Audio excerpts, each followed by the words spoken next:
mercy. Let us fall in your hands, Lord, for you to have mercy on us, and let us not fall into human hands.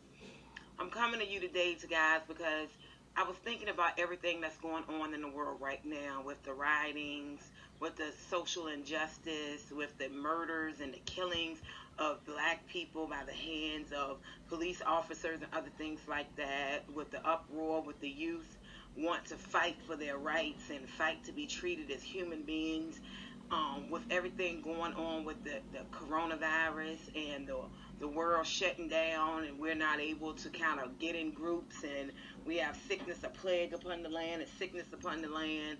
With all of these things going on, when I was talking to God today, I asked him, could he have mercy on us? Because black people that have been affected by how the police system, the criminal system, the justice system, the legislative system has been against, and it's been anti-black. And the laws on the law books and the way that we are perceived and the way we're treated in the law, the way we're treated when we're buying our homes and our neighborhoods, the food that we receive, all of these things have been done to systematically keep us down because of systematic racism. The images that people have of black people have been distorted and lied by media and by other people to show that black people are animals and we deserve less care. We're not human. When we all heart beats the same and have the same blood inside of you. You know, we're in a time like this where the youth don't want to stand for it no more. Where our forefathers and the fathers before them, they had no choice but to endure it, because we came from a long line of slaves where they were brought into this country and they were forced to be the labor behind the building of America. Yes, the black man built America on his blood, sweat, and tears. On the backs of black people was America built. Everything that is such an American dream was a black person in the background helping you to accomplish it. So I don't understand where the hatred comes from when we fed you and we nurse your children on our women's breasts. But the hatred that they have towards black people and what we deserve and what we should have is great. So we're in a time right now where the world is in an uproar. We have people doing marches and people doing sittings and sit-ins, and people are rallying up for black people's lives, because black lives matter. We're having black people from all over the world unite in a cause that has affected our generations for over 400 years. So yes, we're at a time where we want change, and we need change, and we deserve change. And God has even had other people to care about our need for change. And even the people that's caring about it, we have to understand that we need more than just rallies, and we need more than just sit-ins and marches. We need actual change. We need change on the standards of where our black people live. We need change on the food that we receive. We need change on the way we're received in the educational system, and how we get a lack of education in most black people, and how we are incarcerated more than any other race, and how we have we have a need for more just basic needs and human needs that everybody should have. We get them at a lesser rate than any other race. Medical attention and the things that we can get medically are worse than any other race. So when we look at these things, we know that it's time for change, and we're hoping that the people that stand there with us and they care for us, we realize that the change needs to be in the legislative, the changes need to be in the law book, the change needs to actually be more than putting a note out for your company. You need to actually be making changes, because I'm pretty sure black people works in your company too. And black people have helped build your company, if not use the products that have made you rich in your companies. So it's time for everybody to not just talk about what they're doing, but actually be doing something. Whether you're in the background or you want to be praying for what's going on, for guidance and direction, whether you want to maybe carry water bottles and have food and snacks at some of these rallies to help these people carry along, whether when you're on your social media and when you're on your platforms, you're talking about reform and change. You're not just wasting the time talking about ignorance. When you pick up your camera to videotape things and do things, you're doing things that's going to better and help our society, that you expose the lies of the people that's saying they're with us, but they're destroying the property and blaming it on us. There's so much injustice still going on that we have to keep our eyes alert. So we're at a time now where we really need prayer. And when I was talking to God, I had said to God, I said, God, will you have mercy on your people, your black people? Will you have mercy upon us? Because we don't all have the opportunity to equally know you.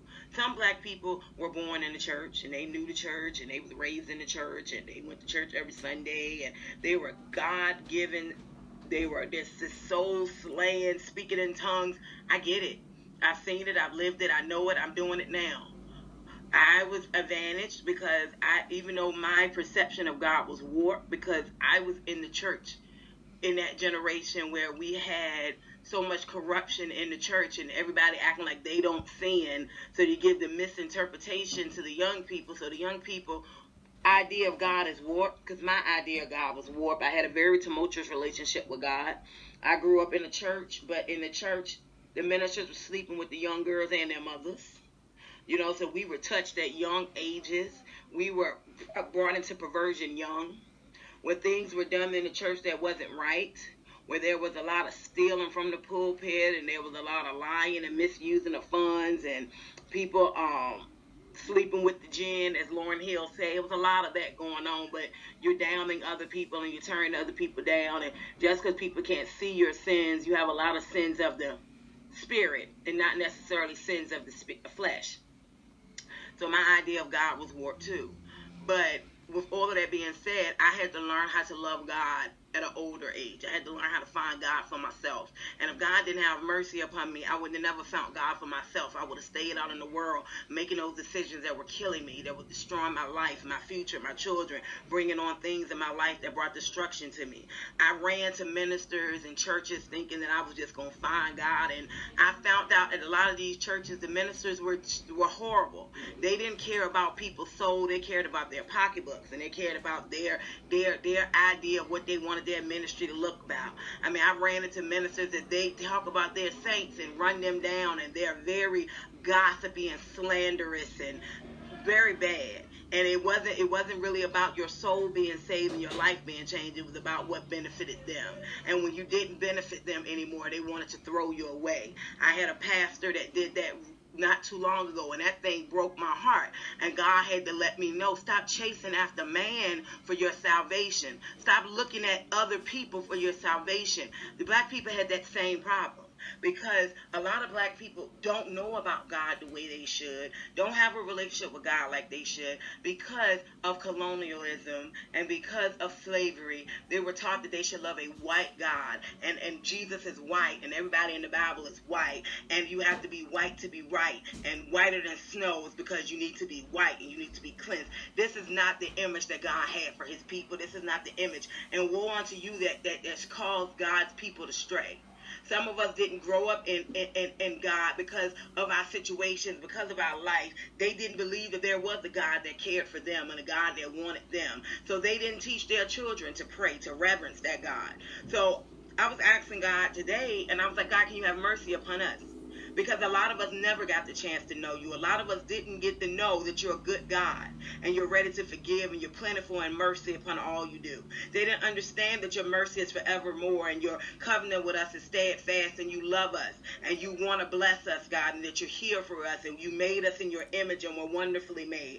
A lot of us didn't learn that we need to run unto you. You're our refuge. You are our protector. You are our help. No, they were taught about other things, but they weren't taught about the things that they needed to have a relationship with him. So I want God's people, I want people out here to understand and to realize that we need the mercy of God. And we need to be praying. All of those that know how to pray, all of those know how to speak in the spirit, all of those know how to seek God. We need to be praying for God to have mercy upon the black race. For God to help us rise up leaders at this time, because we are in this moment, but we don't want this moment to fade away. We don't want this moment to be worthless. We want this moment to mean something. We want the laws to be changed. We want the image to be changed. We want companies to be changed. We want education to be changed. Our prison system. How many blacks are locked up for frivolous crimes, that the same crimes that have been committed by whites and other races, they don't go to jail? They don't go to jail half as much. They get probation. How many brothers have we lost in the black community where we don't have fathers for our children? Women never see their sons again. How much, if you want to count about crime and how we commit crimes, no education leads to crime. No opportunities for jobs leads to crime. Not having access to better things leads to crime. People don't need to commit crimes if they can get educated, get jobs, and be able to get into situations where they're not lacking for basic needs. A lot of people that do crime, they do crimes, they need to eat. They need to feed themselves, they need to feed their children, they need to feed their siblings.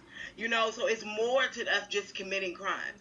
It's a lot of sickness and stuff in the black communities. Why? Because we don't get adequate health care. We don't get things that's good for us when it comes to the food that we can put in our body, and even the medicine that we can receive in need. So we need to be praying for God to redirect things, to change things, to eradicate things, to make things better. And that's what we should be doing as God's people. As God's people right now, we need to be finding out ways that we can help. We don't need to be trying to take vengeance, and we need to be praying for there not to be a spirit of vengeance, because God is not going to rise us up for us to tear down other people. God is not going to put us on top so we can put people under our feet. That's not what God says. But God will lift us up and let us be above and never beneath.